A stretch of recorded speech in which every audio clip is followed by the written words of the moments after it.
अब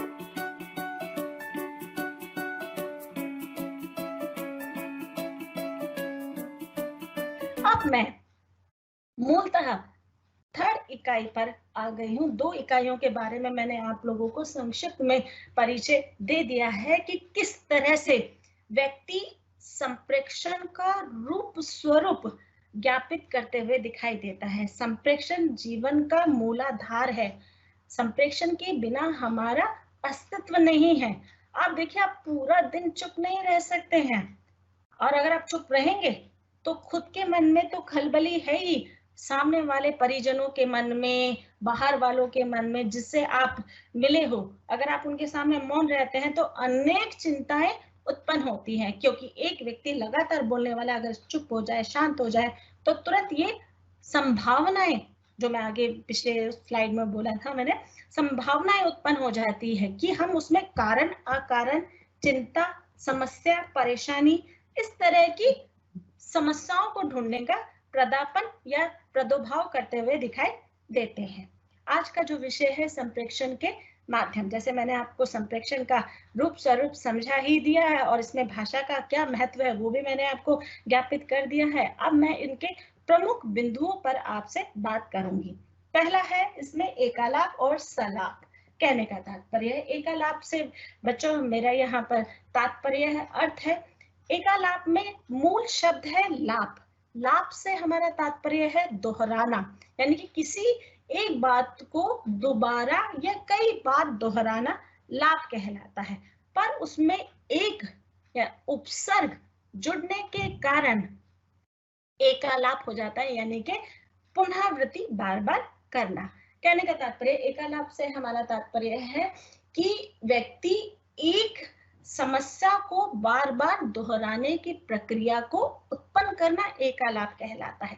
जैसे कि मैंने आपको वैयक्तिक संप्रेक्षण के बारे में बताया था या व्यक्तिगत संप्रेक्षण के बारे में बताया था, ये उसी तरह का संवाद है, उसी तरह का संप्रेक्षण है जिसे हम करते हुए दिखाई देते हैं। जैसे मैंने बताया था, विकट परिस्थितियों में, विषम परिस्थितियों में हम अपने आप से बात करते हुए दिखाई देते हैं। जैसे एक उदाहरण देना चाहूंगी, अगर आपके घर में किसी से आपकी लड़ाई हो गई है, यानी कि पिता ने बेटे को कुछ कह दिया है और बेटे की गलती भी नहीं है, फिर भी पिता उसे ही बोला जा रहा है, पर बेटा अपनी मर्यादावश उसको, मतलब उनके अपने पिता को जवाब नहीं दे पाता और वो अपने आप से ही घुटता जाता है। तो उसके मन में कई बार अनेक प्रकार के एकालाप गुजरते हुए नजर आते हैं कि मुझे ही बोला जाता है, मेरी गलती नहीं है, और कई बार हम आक्रोशपूर्ण, क्रोधपूर्ण भी बोल जाते हैं।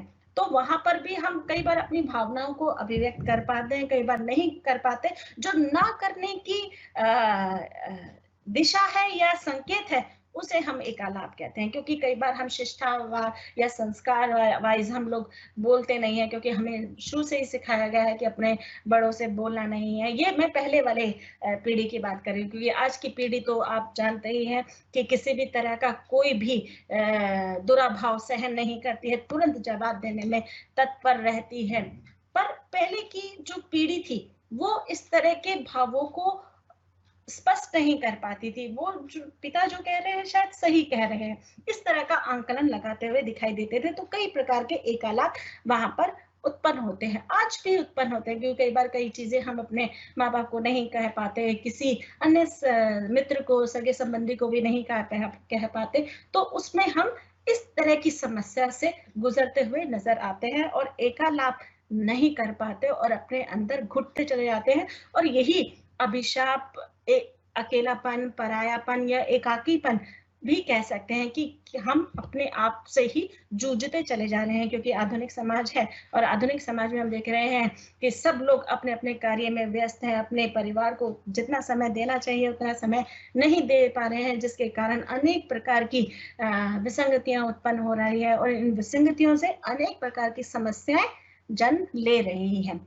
तो हम इस एकालाप को समाप्त करने की एक मुख्य समस्या तो है, हम इसका निवारण भी कर सकते हैं कि अगर हमें किसी से, हमें लगता है कि हमें कोई बात सहन नहीं हो रही है, तो हम जो भी अपना मित्रजन है या सामने शीशा है, तो उस पर हम अपना आक्रोश, क्रोध निकाल कर अपनी बात कह सकते हैं और फिर स्वच्छ मन से हम किसी भी व्यक्ति के पास जाकर उसका आंकलन यानी कि उसकी संगति में रह सकते हैं। तो एकालाप दूर करने का यही प्रयास है। और एकालाप को दो भागों में विभक्त किया गया है। एक है स्थिर एकालाप और दूसरा है गयात्मक एकालाप। स्थिर एकालाप से हमारा तात्पर्य, जैसे कि मैंने बताया, कि वो एकालाप स्थिर ही है, यानी कि व्यक्ति अपने आप से ही बात कर रहा है, अपने आप से ही प्रश्न कर रहा है, अपने आप से ही उत्तर दे रहा है और अपने आप से ही अनेक रूप में वह संतुष्ट भी हो रहा है। यानी कि जो भी कर रहा है अपने अंदर ही उसकी प्रक्रिया प्रतिक्रिया चल रही है। ज्ञानात्मक एकालाप से हमारा तात्पर्य है, इसमें मुख्यतः जो एक बार मन में विचार उत्पन्न होते हैं उनमें परिवर्तन आने की प्रक्रिया रहती है। यानी कि एक विचार एक रूप में नहीं रहता, जैसे एकालाप में स्थिर एकालाप में रहता है, वैसा आपका व्ययात्मक एकालाप में नहीं रहता, उसमें परिवर्तन आता रहता है। कहने का तात्पर्य विचारों में निरंतर परिवर्तन आता रहता है, उसे हम व्ययात्मक एकालाप कहते हैं। दूसरा है संलाप। संलाप से हमारा तात्पर्य है, जैसे कि आप जान रहे हैं, लाप का मैंने आपको अर्थ बता ही दिया है कि किसे कहते हैं, और इसमें सम उपसर्ग लगने से इसका रूप स्वरूप ही बदल गया है। इसे हम निम्न रूप से बताते हुए दिखाई देते हैं। संलाप और एकालाप दोनों एक ही विचारधारा की प्रक्रिया को पारित करते हुए दिखाई देता है। यह भी आपने पढ़ा होगा, आपकी मैम ने आपको समझा दिया होगा, केवल मूल रूप में मैं आपको संक्षिप्त में बताने का प्रयास कर रही हूँ। जो मैं विषय आज शुरू करूंगी वो सामूहिक चर्चा से है। दूसरा है इसमें संवाद, जैसे कि संवाद से हमारा तात्पर्य है बातचीत है, मौखिक वार्ता है, उससे संबंधित है। वाद से हमारा तात्पर्य है कहना या बोलना। इसमें सम उपसर्ग लगने से संवाद हो गया, यानी कि चर्चा करना, किसी भी मौखिक रूप से चर्चा करना। जैसे कोई भी विषय दे दिया गया है और विषय पर दो व्यक्ति आपस में संवाद कर रहे हैं, संवाद करके उसकी क्रिया प्रतिक्रिया उत्पन्न हो रही है और उसके निष्कर्ष समाधान समायोजन पर पहुंचना संवाद कहलाता है। इसमें अगला जो तत्व है वो है सामूहिक चर्चा। सामूहिक चर्चा से हमारा तात्पर्य है कि समूह द्वारा ज्ञापित करना है। थोड़ा सा संवाद का सूक्ष्म रूप रह गया है।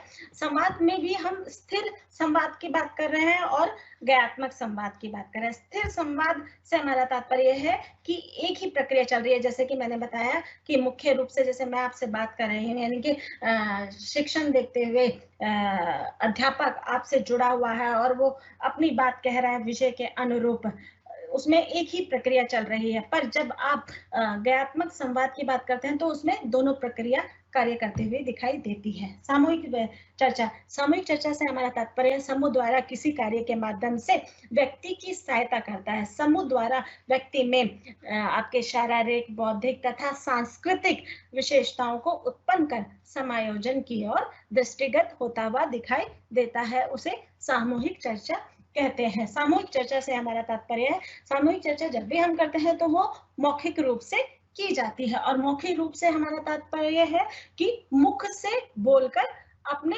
भावों, विचारों, अनुभवों का आदान प्रदान किया जाता है, उसे सामूहिक चर्चा कहते हैं। जिसमें समाज के कुछ विशिष्ट वर्ग होते हैं, जिसमें दो या दो से अधिक व्यक्ति उस चर्चा में, उस सामूहिक रूप में अपना भाव अभिव्यक्त करते हैं, उसे सामूहिक चर्चा कहते हैं।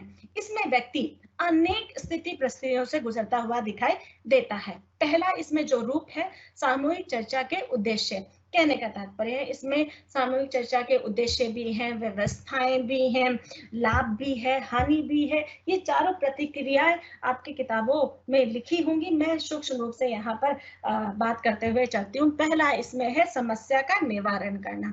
जैसे कि सामूहिक परिचर्चा या चर्चा में हम किसी विषय को लेते हैं और उस विषय में अनेक प्रकार की कठिनाइयां आ रही हैं, परेशानियां आ रही हैं, उससे संबंधित समस्याएं आ रही हैं, तो उसमें कुछ विद्वानों को रखकर उस समस्याओं को निवारण किया जा सकता है। उस समस्याओं को सुनकर दूर किया जा सकता है। दूसरा पॉइंट है इसमें निर्णय लेना। कई बार होता है कि हम निर्णय लेने में असमर्थ होते हैं, जैसे सामूहिक परिचर्चा में हम बात कर रहे हैं कि एक व्यक्ति ना होकर अनेक व्यक्ति उस चर्चा में अपनी भागीदारी निभाते हुए दिखाई देते हैं। तो उस चर्चा को जब वे पारित करते हैं तो उसमें अनेक प्रकार की परेशानियां उत्पन्न हो जाती हैं।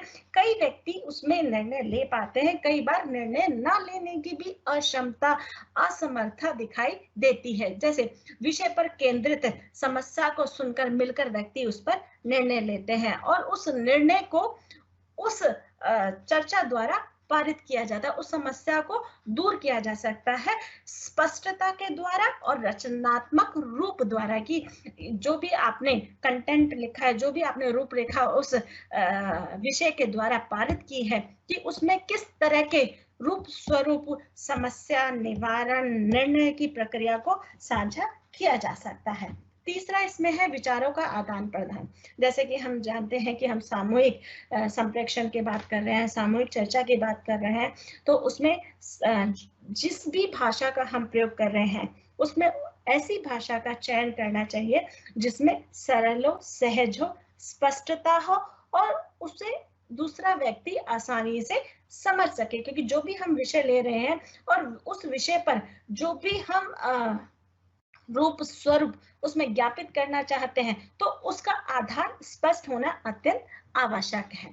फिर आ जाता है इसमें सामूहिक चर्चा का नियोजन निम्नलिखित है। कि इसमें जो जैसे हम एक नियोजन बनाते हैं, एक रूपरेखा बनाते हैं, उस रूपरेखा में अनेक प्रकार की हम व्यवस्थाओं का रूप पारित करते हैं कि ये व्यवस्थाएं अगर उसमें लागू कर दी जाए तो उस व्यवस्था के द्वारा सामूहिक चर्चा सफल हो सकती है। तो उसमें आवश्यक निम्नलिखित रूप है, आवश्यक व्यवस्थाएं। कि हम जब भी किसी सामूहिक चर्चा की बात कर रहे हैं और उसका प्रदापन हमें बहुत ही विस्तृत रूप से करना है या संगोष्ठी हमें करनी है, हमें उसमें किस तिथि को करना है, किस तरह की चर्चा का वहां पे प्रावधान रहेगा, किस तरह की समय स्थान आदि सब का हमें क्या करना होता है, आवश्यक व्यवस्थाएं करनी होती है जिसके द्वारा हम सामूहिक परिचर्चा को सफल कर सकते हैं। दूसरा है लिखित कार्य।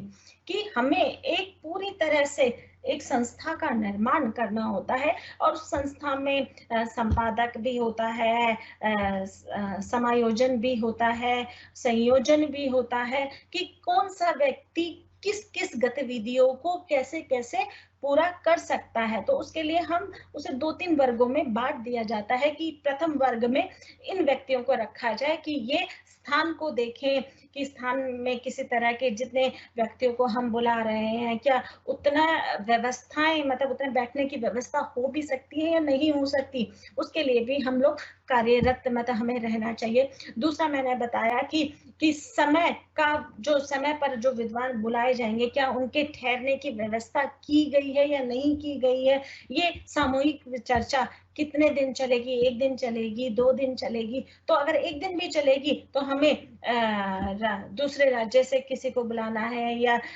किसी अन्य प्रांत से किसी को बुलाना है तो हमें उसकी सारी व्यवस्थाएं करनी होती है। तो उसके लिए हमें समय भी पूर्ण रूप से चाहिए कि हम उसका समायोजन कर सके और जो भी आप गतिविधि कर रहे हैं उस गतिविधि को आप पूर्ण रूप से लिखित रूप में आप करिए, जिसके कारण आपको लगे कि आप कहीं भी किसी समस्या का निवारण नहीं हुआ है तो तुरंत आप उसको देख सकते हैं, समझ सकते हैं और उस पर दोबारा से कार्यरत हो सकते हैं। तीसरा है इसमें उद्देश्य। कहने का तात्पर्य है कि जब भी हम ऐसी सामूहिक चर्चा रखते हैं तो उसमें हम अनेक प्रकार के विद्वानों का वहां पर बुलाते हैं, करते हैं और उन विद्वानों को बुलाने से पूर्व हम ये जानने की कोशिश करते हैं कि जो विषय हमने लिया है क्या वह उस विषय में पारंगत है, परिपक्व है, क्या वह उसके तथ्य तर्क को अच्छे से समझ पाएगा। जो हम सामूहिक चर्चा का विषय ले रहे हैं, जो वाद विवाद वहां पर होने वाला है, जो भाषण वहां पर होने वाला है, जो आलेख पाठ वहां पर होने वाले हैं, क्या उसका सही निर्णय कोई ले सकता है। तो ऐसे विद्वानों का हमें चयन करना होता है और पक्ष विपक्ष पर पुरजोर रूप से अपनी बात रखने को जो विद्वान होते हैं वो सक्षम होते हैं। विद्वान का ही निर्णय अंतिम निर्णय माना जाता है। अगला है इसमें योगदान कि कितने विषय लिए गए हैं। देखिए सामूहिक चर्चा में जरूरी नहीं है कि एक विषय ही लिया गया हो, अनेक विषयों का भी हम वहां पर प्रतिपादन कर सकते हैं। और जब हम अनेक विषय ले रहे हैं तो हम ऐसे विद्वानों का वहां पर समायोजन करते हैं जो इनके रूप स्वरूप से भली भांति जानते हो, सक्षम हो उसे व्यक्त करने में। तो ऐसे व्यक्तियों को हम साथ लेते हुए चलते हैं और योगदान में हम पूर्ण रूप से तथ्य, सत्य, ज्ञान, अज्ञान के रूप में सारी हम जो उसकी प्रासंगिकता है उसको जांचते हुए दिखाई देते हैं। साथ ही साथ सामूहिक चर्चा का लाभ हमारे जीवन में क्या है।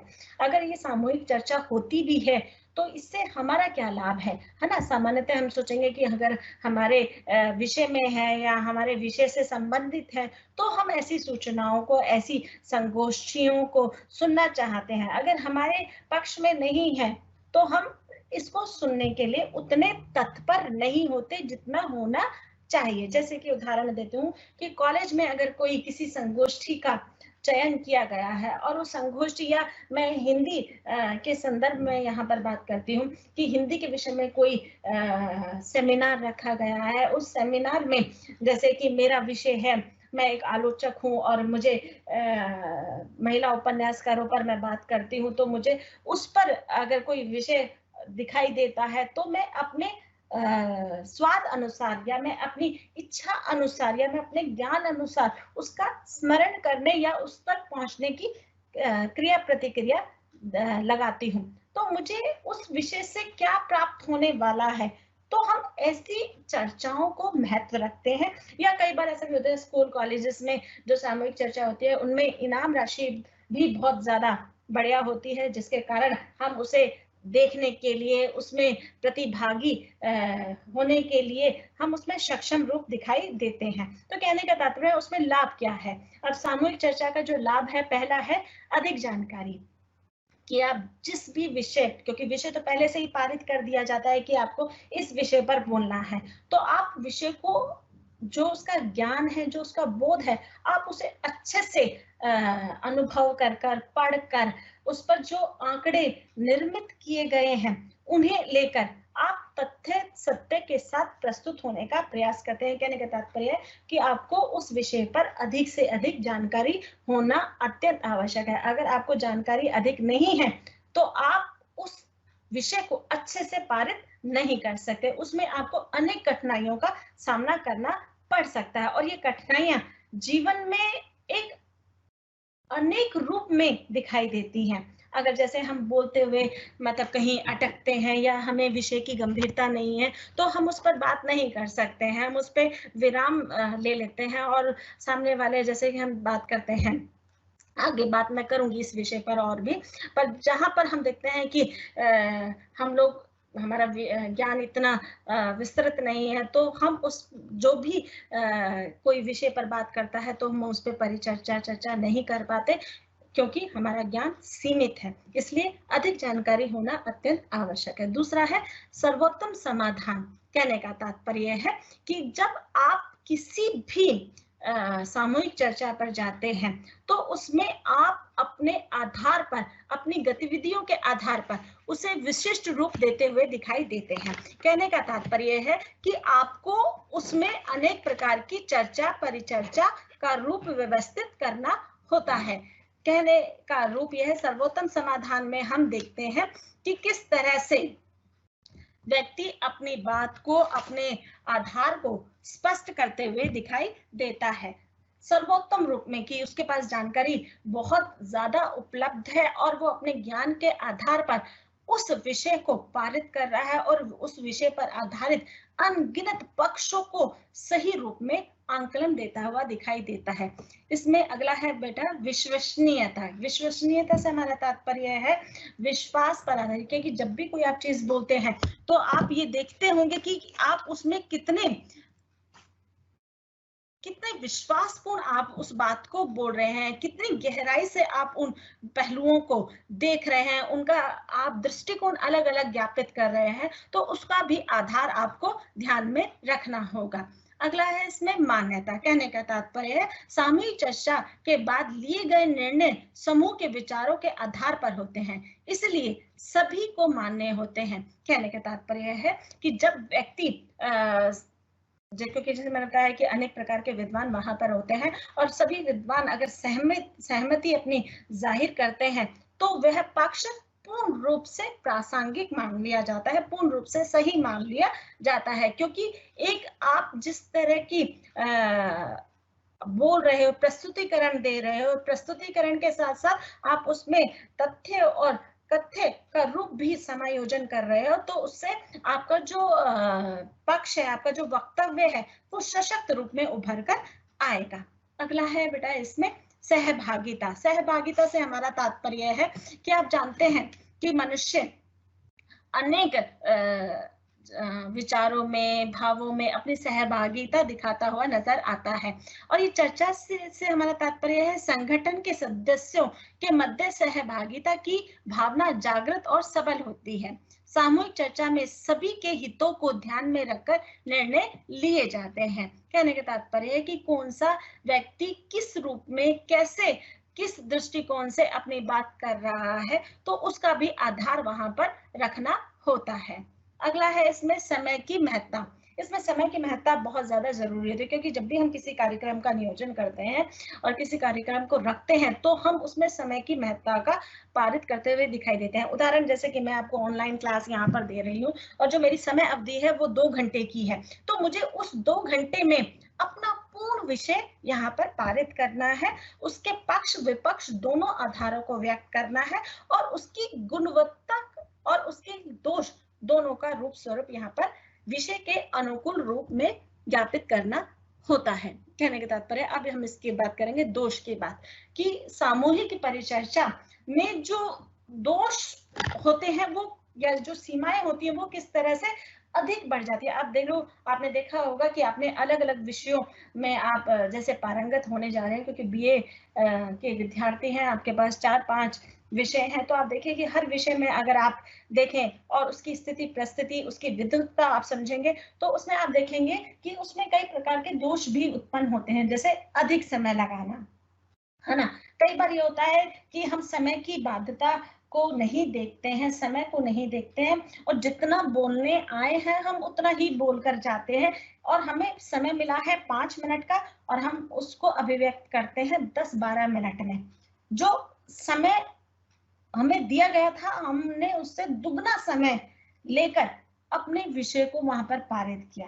हमने अपने विषय को पारित कर दिया और जो अन्य लोग थे वो और पिछड़ते चले गए, यानी कि और उन्हें विलंब करना पड़ गया और उन्हें समय मतलब लेना पड़ गया। जो कार्यक्रम 9 बजे शुरू होना था, अगर वो 9:30 बजे शुरू होता है ना, तो वो आधा घंटा लेट चल रहे हैं। कहने का तात्पर्य हर एक व्यक्ति को अपने समय की मर्यादा का ध्यान रखना अत्यंत आवश्यक है। समय के अनुकूल ही अपनी बात को कहना चाहिए और उसके विराम को भी उतनी ही सशक्त रूप से अभिव्यक्त करना चाहिए, बल्कि उससे 1-आधा मिनट पहले ही आप अपनी अभिव्यक्ति अगर पूर्ण करने लेते हैं तो बहुत अच्छी बात है। पर ऐसा मूलतः होता नहीं है कि जब भी इस तरह की कोई संगोष्ठी या सामूहिक परिचर्चा चलती है तो उसमें इस तरह के अभाव जरूर उत्पन्न होते हैं। दूसरा है असहमति देना। असहमति से हमारा तात्पर्य है कि हम देखते हैं यदि समूह की चर्चा के पश्चात किसी निर्णय पर नहीं पहुंच पाते या निर्णय लेने में अक्षमता का भाव दिखाई देता है तो उसमें असहमति उत्पन्न हो जाती है। यानी कि आप देखिए, एक उदाहरण देना चाहूंगी कि अगर हम इंटरव्यू में जाते हैं, है ना, इंटरव्यू में हम जब फेस करते हैं, साक्षात्कार सामने वाला व्यक्ति हमारा लेता है, तो कई लोग हमारे जवाब से, हमारे उत्तर से सहमत होते हैं और कई लोग हमारे उत्तर से असहमत भी होते हैं।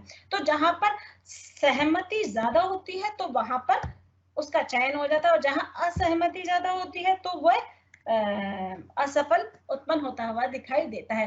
तो हम सामूहिक चर्चा में सहमति के रूप में अपने रूप को सफल होते हुए देखेंगे। असंतुष्ट समझौते, कई बार ऐसा भी होता है कि जब हम इस तरह की प्रक्रिया का प्रादुर्भाव करते हैं तो उसमें अनेक प्रकार के हम व्यक्तिगत निर्णयों से असंतुष्ट भी होते हुए दिखाई देते हैं, क्योंकि वो हमारे परिणाम के तहत नहीं होते हैं। इसलिए हमें थोड़ी सी हिचक होती है कि इस तरह का भाव उत्पन्न नहीं होना चाहिए। तो इस तरह के असंतुष्ट समझौते से हम थोड़ा सा दुखी हो जाते हैं और अपने संप्रेषण को हम अच्छे से अभिव्यक्त नहीं कर पाते। जैसे मैंने यहाँ साक्षात्कार की बात कही, इंटरव्यू की बात की, वहां पर हम देखिए हम पूरा पढ़ लिख कर जाते हैं और सामने वाला व्यक्ति अगर विषय से संबंधित बात नहीं पूछता, विषय से बिल्कुल ही अलग बात पूछ लेते हैं, तो एकाएक जवाब देना थोड़ा सा मुश्किल होता है। पर हम जवाब देने की प्रतिक्रिया प्रक्रिया में जुटे हुए होते हैं,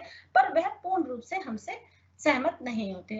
उद्देश्य की अपूर्णता, अगर हम सामूहिक चर्चा की बात कर रहे हैं और सामूहिक चर्चा में हम उसे सफल बनाने की बात कर रहे हैं, तो उसमें हमें देखना होगा कि जो भी लक्ष्य हम प्राप्त कर रहे हैं, जो भी हम उद्देश्य वो दे रहे हैं, क्या वह पूर्ण रूप से सफल मान भी जाएगा या नहीं माना जाएगा, लक्ष्य की प्राप्ति होगी या नहीं होगी। इन चीजों का भी हमें ध्यान रखना अत्यंत आवश्यक है। खर्चीली पद्धति, जैसे कि हम जानते हैं कि सामूहिक चर्चा या सामूहिक संगोष्ठी का रूप स्वरूप उत्पादन करने के लिए हमें अनेक प्रकार की चीजों का ध्यान रखना होता है।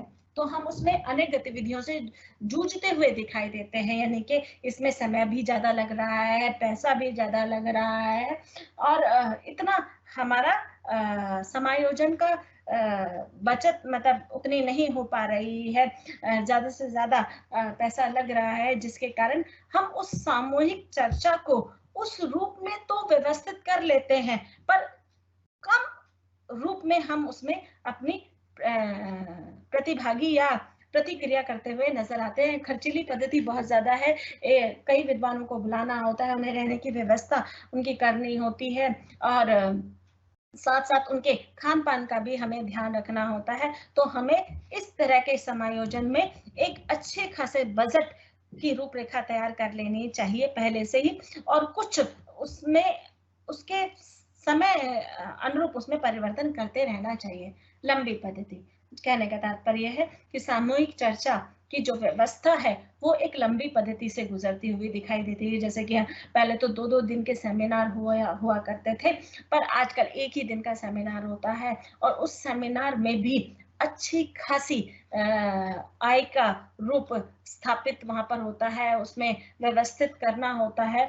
इसलिए ये जो सामूहिक चर्चा है वो हम बहुत बड़े लेवल पर ना करके हमें छोटे छोटे लेवल पर करनी चाहिए और महीने दर महीने करनी चाहिए, क्योंकि इससे विषय का भी रूप स्वरूप स्पष्ट होता हुआ दिखाई देता है और हमारी ज्ञान का भी रोचक रूप में उत्पत्ति होती है और हमारा आत्मविश्वास भी बढ़ता है। तो हमें सामूहिक चर्चा में निरंतर भागीदारी अपनी होनी चाहिए।